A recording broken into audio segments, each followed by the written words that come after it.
In the following programme, the views and opinions expressed are those of the individual and not ALSA, GCTV or any societies, committees or media companies mentioned or associated.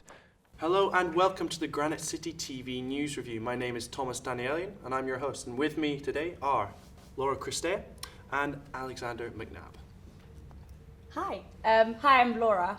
I'm the president for Environment and Ethics, so I work full-time at the Students' Association, and I actually am a graduate from the university, obviously, and I studied economics, so, yeah. Hi, I'm Alex. I'm a philosophy student, and I'm also the chairman of the University of Aberdeen Conservative and Unionist Association.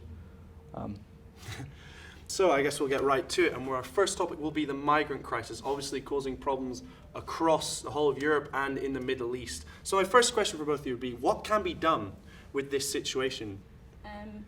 So before we talk about the situation, I just wanted to clarify if we're talking about the migrant crisis, or are we going to make any specifications about the refugee? Let's focus on the migrant crisis itself at the moment. Okay, so we're talking refugees, not just economic migrants. Yeah, we're talking about refugees. Okay. So your question is there anything more that we can do? Mm-hmm. Yeah, definitely, because we've seen, I mean, in the press, we've seen the imagery and we've seen the stats, we've seen the figures, and it's just not looking great at all. And I think these people are suffering a lot, both when they have to flee their country, but also once they reach our shores, if they reach our shores.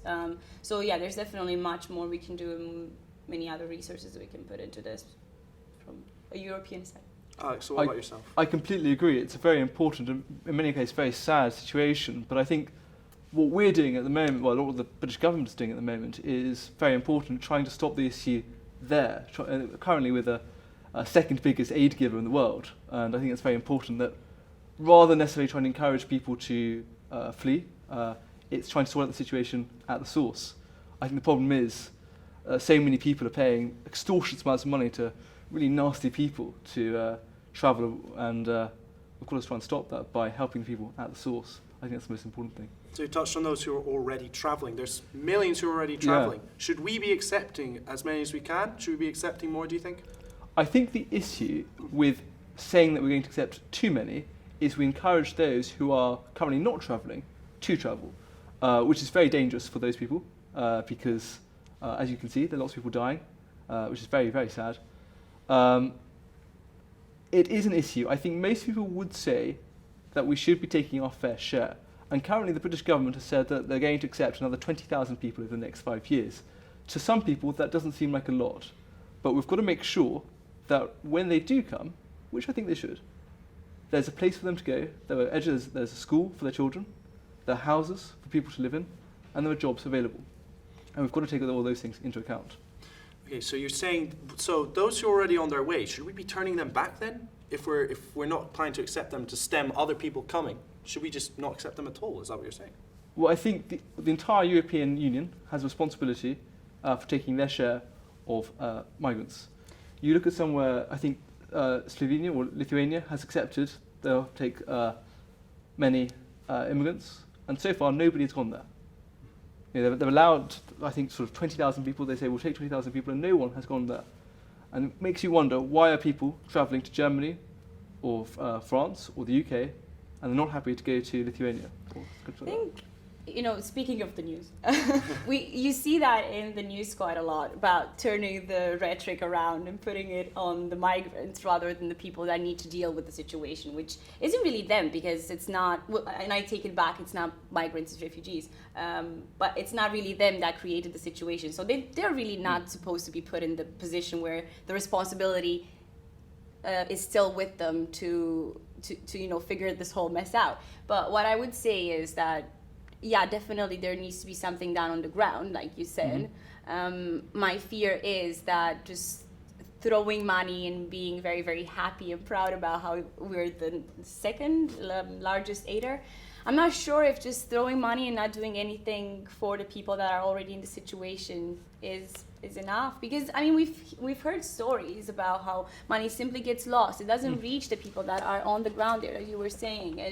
And it's a mismanagement, sure, from the United Nations, and it's something that we need to look at. But I'm just wary of being very, very proud of just. So are you saying that you would be more interested in the idea of accepting more migrants coming to the UK then? I mean, I absolutely, by no means am I happy that they have to, but I wouldn't really go so far as, you know, make the decision for them. Oh no, it's better that you stay there, because I actually have a problem with the word encouraging. I think we're past that. I mean, they're not happy about having to come here at all, and it's not our place to disencourage them or encourage them, because they are in the situation that they are in, and so. So you're saying that we should welcome them to an extent because they have no other options. They do have no other options. Should there be a cap then? Should there be a cap on how many people we have? In Europe, in the UK? I mean, again, I am very wary to speak for the UK, and that's just something of a personal stand for me, because I'm not a national. However, I am a resident here, and I am aware of the fact that the UK is one of the wealthiest countries. And again, while I'm not trying to force anything on them, I do feel like within the shares within the European Union that we were mentioning before, the UK hasn't really stepped up to the game that they could so far. And again, we can extrapolate to others as well, but I do feel like, yes, we can afford to take in more. And I understand that, you know, the government has given in to understandably huge pressure from the public to take in more, but 20,000, just 20,000 over 5 years is definitely not enough. And I also think that the only reason why they did this is because people actually care about it. People actually signed petitions. 130,000 people signed the petition, and if we didn't put that pressure, then it wouldn't have happened in the first place. So I would encourage people to keep doing it. I think it makes a difference. I certainly didn't want to give the impression that I was blaming the refugees for travelling. That wasn't my intention at all, and I don't at all. No, I didn't mean it like that. Although I suppose one thing you could say is that very sad situation where people have died in the Channel Tunnel. You know, where are they fleeing? They're fleeing from France. You know, I don't understand why they need to flee from France to get to the UK. Although maybe I would want to. I'm not a huge fan of joking. As a Brit, of course, yes. Exactly. I think I'd rather be anywhere else, but yes. No, I'm completely joking. I love France very much. I'm a huge fan of cheese and wine. Yeah, but I mean, the specific number, as you said, that the government's saying they're going to take, Yes. as you both said, over the next 5 years is 20,000. Yeah. However, a country like Sweden has said that they are willing to take in the same number in the next year. And they have a vastly smaller population in comparison to us. And if you look at the numbers, they're taking in almost 2,000 per million inhabitants of their country is their plan. Yeah. And if Sweden can do that, and we're considered to have be a more prosperous country than Sweden. Yes, it's a very prosperous country, but we're considered greater than that. And you have Germany who are saying they're going to take on hundreds of thousands before the end of this year. Are we really okay with just taking 20,000? I know 20,000 is still a big number, but just 20,000 over 5 years. I know what you mean. 20,000 doesn't necessarily seem like a lot of people, but we have currently got a housing crisis and an education crisis already. And in many ways, I'm not entirely against more people. I think that I come from a family of immigrants as well. My father's Irish. My family is from all over the world, really. And I think that we are a country that has done very well through immigrants. My concern is, I think the way the British government has focused its issue on tackling the problem there, which I think is more important because it stops all this awful travelling. Britain is the second largest giver in aid and to the bigger region, than any other, than all the other countries in the European Union put together. Trying to stop the problem there, which I think is incredibly important. I mean, I would agree, with doing something on Yes. the ground. Again, I'm not the biggest fan of foreign aid and throwing money I just know, without tracking. no, so am But I, I wanted definitely. to bring it back a bit to something that I've mentioned before, which is the fact that we get sidetracked a lot in the differentiation between the two terms. Because, I'm an immigrant myself, but I wouldn't even begin to compare my situation to the ones that the refugees are facing. And I just wanted to make it really, really clear that there's a huge distinction here, and we cannot attribute statistics just as we want, because these refugees, they are fleeing war. They're fleeing conflict zones. They have no other option. These are not economic migrants. They're not looking for a better life. They're looking for a life.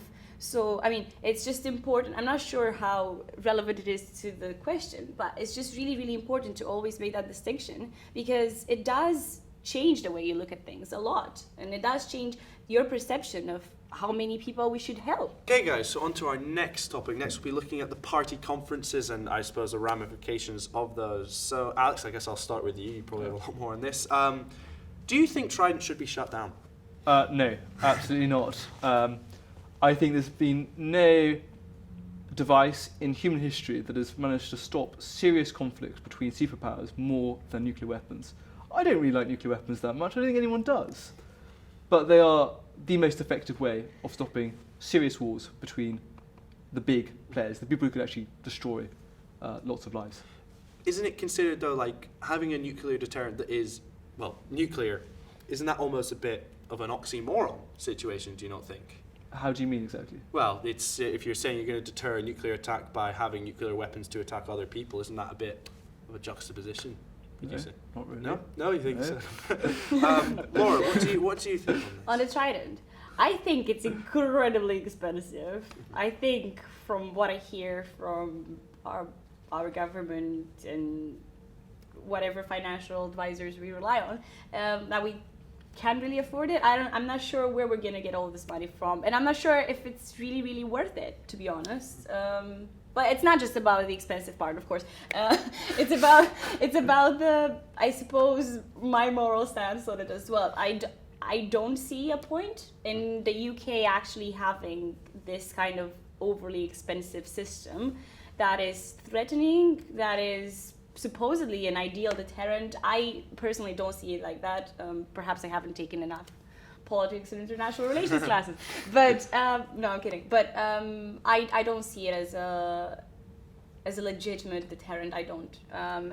And nuclear, the threat of nuclear war, I think, is completely damaging to all sorts of ambitions that we have to international diplomacy. I think that ultimate effect of genocide, sorry, that's the word that I can associate it with, is very, very damaging to what we can ever aspire to be as an international community. And I don't see the justification for it.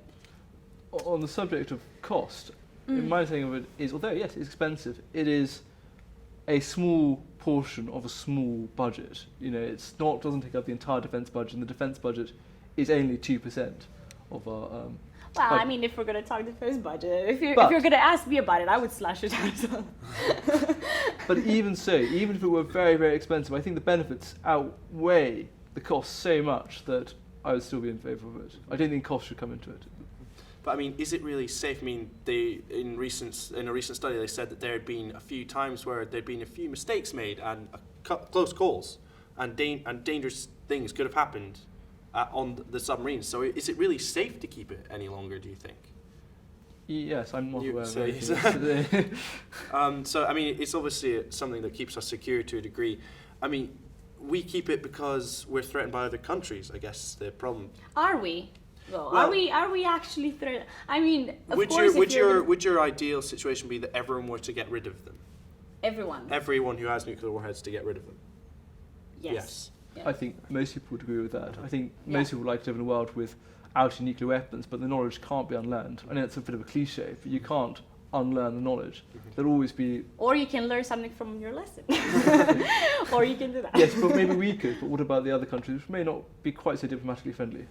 I think the UK is in a position where, first of all, it's not actually threatened as much as it thinks it is, and second of all, I think it's in such a good position to make that first step and to show the rest of the world that they can too, because surely the rest of the world is wondering the same thing. Well, the UK still have them, why would I get rid of them? And I think the UK is the country that actually can afford to say to the world, so would you expect that if the UK was to get rid of them, would you really expect Russia and the United States to both de-arm themselves together? I think it's, sorry if you don't mind, I think it's slightly naive to think that Russia or China would think, look at those guys, they're giving up their nuclear weapons, I really respect them. That's not how they work. You know, we tried it before and we failed. No, I'm just saying, sure, China, it's an assumption. And also, the assumption as well, also, that if we were to get rid of nuclear weapons, that's fine, because we've got Uncle Sam to look after us.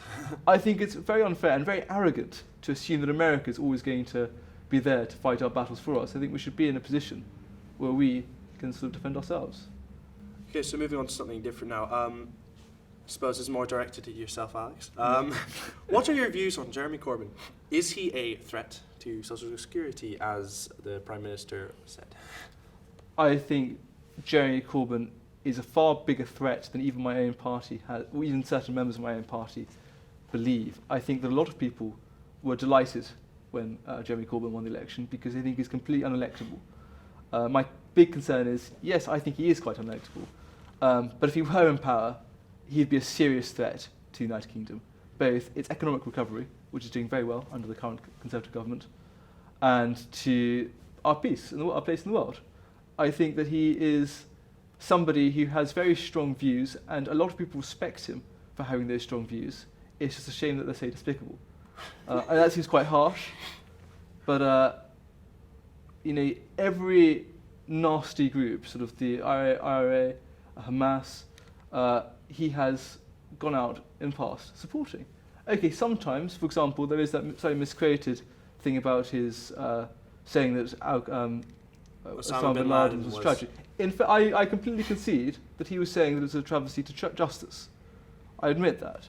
But I also think that he isn't in a position to be a Prime Minister. Can you really imagine him standing up to, I think William Hague put it in the place, standing up to Vladimir Putin or talking to Barack Obama, or in his case the other way around? I'm not going to say. Laurie, no, you're going to say there? Not a lot, but I just meant to say, just not necessarily picking up on Corbyn's policies, but rather on a more general theme of how you view economic recovery. Yeah. Because sure, if you view it in terms of we've reduced our deficit by this number, then perhaps I can understand you. But then again, if you view it from how people on the actual ground are reacting to it and how they are dealing with their lives and how much they are, getting back for whatever work they can, if they can put in, then I think we see economic recovery in a different way. So, I mean, it's not necessarily, again, like I said, a comment on Corbyn's policies.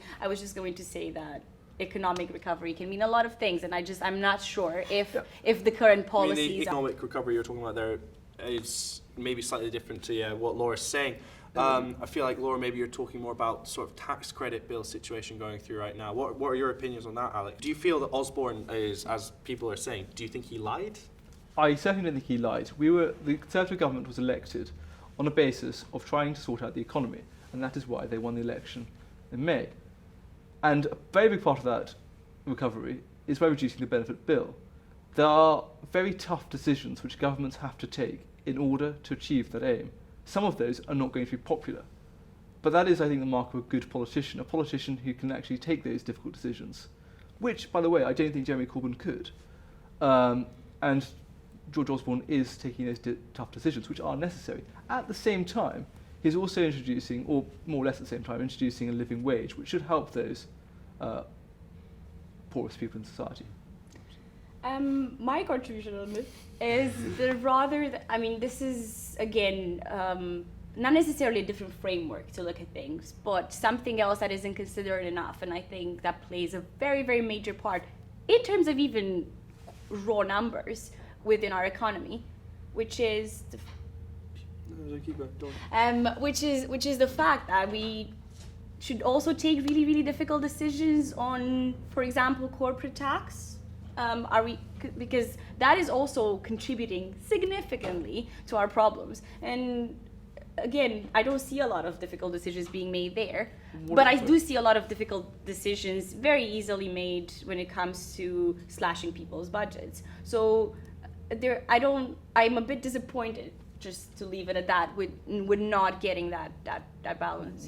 Do we have time for me to ask what exactly about corporate tax you're referring to? Mainly evasion and avoidance rather than increasing it, because I think we are at the point where we are seeing such a huge inequality that we cannot look away or shy away from it anymore.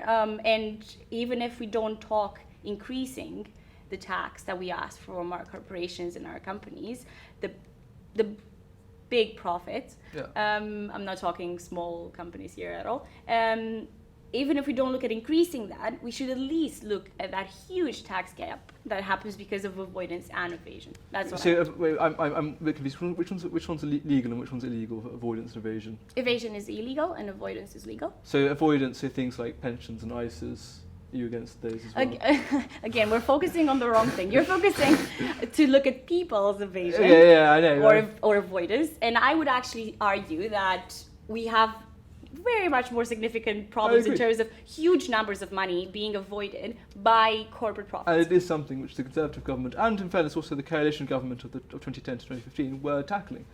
How?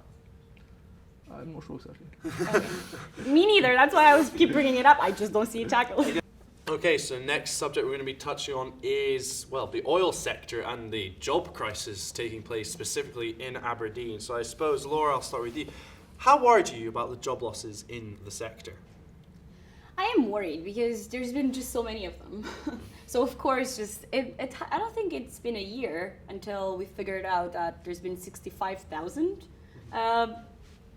jobs lost in the UK, and a lot of those, of course, will be in Aberdeen. And I think I am worried about it, not just obviously for the rights of those workers, but also because Aberdeen in particular is so unprepared to deal with this. And it's so unprepared to deal with whatever will come after this. We have no plan to, rearrange our industry outlook. And I am worried for the rest of the industries within the city that are, impacted indirectly, obviously, from what is happening to the oil and gas industry. Yeah. I completely agree, and sadly so, because I think so much industry in Aberdeen is dependent on oil, not just the oil workers, but also much of the lawyers in the world.